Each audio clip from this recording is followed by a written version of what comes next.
नमस्कार, मी संदीप जठार। आता आपण दहिवडी शहरातील मुख्य चौक असणारा फलटण चौक या ठिकाणी उभे आहोत।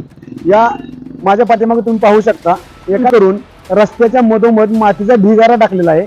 हा ढिगारा रस्त्याच्या मधोमध असल्यामुळे वाहतुकीला प्रचंड प्रमाणात अशी अडचण होते।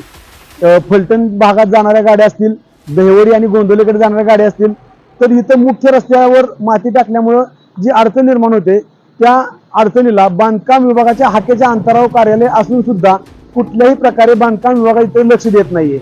त्याचबरोबर नगरपंचायत सुद्धा लक्ष देत नाहीये। मगाशी थोडासा पाऊस झाला, त्या पावसामुळे जे पाणी साठलेलं आहे, त्या पाण्यामुळे सुद्धा वाहतुकीला मोठ्या प्रमाणात अडचण होते। दुचाकी या मातीच्या ढिगाऱ्यावरती अपघातग्रस्त होऊन पडल्या जात आहेत।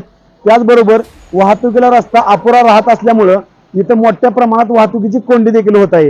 यावर हे बांधकाम विभाग असेल किंवा नगरपंचायत असेल नक्की काय निर्णय घेणार, पाहूया सविस्तर बातमीमधून। काय सांगू बाबा, मला हे कसंच पटेना। दहिवडी नगरपंचायत आणि सार्वजनिक बांधकाम विभागाला फलटण चौकातला खड्डा दिसेना। दहिवडीतील मुख्य असणाऱ्या फलटण चौकात दहिवडी नगरपंचायतीनं पिण्याच्या पाण्याच्या पाईपलाईन दुरुस्तीसाठी एक खड्डा खणला आहे। त्या खड्ड्यातील निघालेल्या मुरुमाचा ढीग हा अद्यापपर्यंत गेले 8 दिवस झाले तसाच पडून आहे। या काळात ना पाईपलाईन दुरुस्ती झाली, ना रस्त्यावरील मुरुमाचा ढीग बाजूला झाला। महत्त्वाची बाब म्हणजे हा खड्डा खणताना नगरपंचायत प्रशासनानं सार्वजनिक बांधकाम विभागाची परवानगी घेतली नसल्याची धक्कादायक माहिती सूत्रांच्या माध्यमातून समोर येते। यामुळं काय सांगू बाबा, मला हे कसंच पटेना।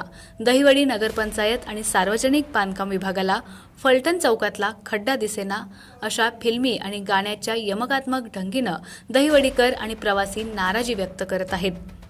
दहिवडीतील फलटण चौक हा नेहमीच वाहतूक आणि वर्दळ असणारा चौक आहे। या चौकातून फलटणकडून वडूज, कराड, सातारा, सांगलीकडे, तर साताराकडून गोंदवले मार्गे म्हसवड तसेच दहिवडी मार्गे अकलूज आणि फलटणकडे जाणाऱ्या वाहनांची मोठा राबता असतो।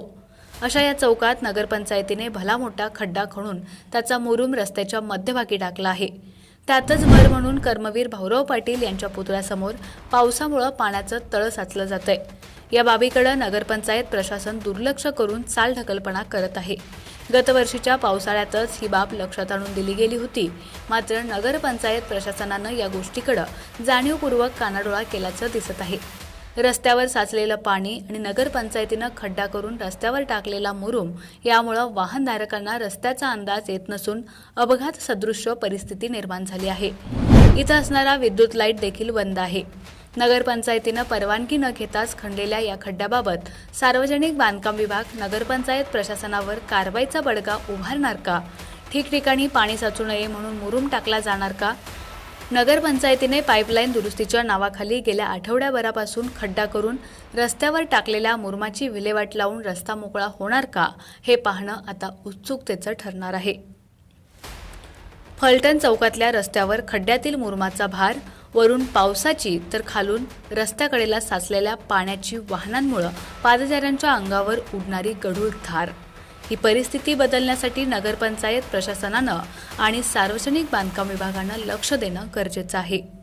आपला आवाज न्यूजसाठी एकनाथ वाघमोडे, दहिवडी।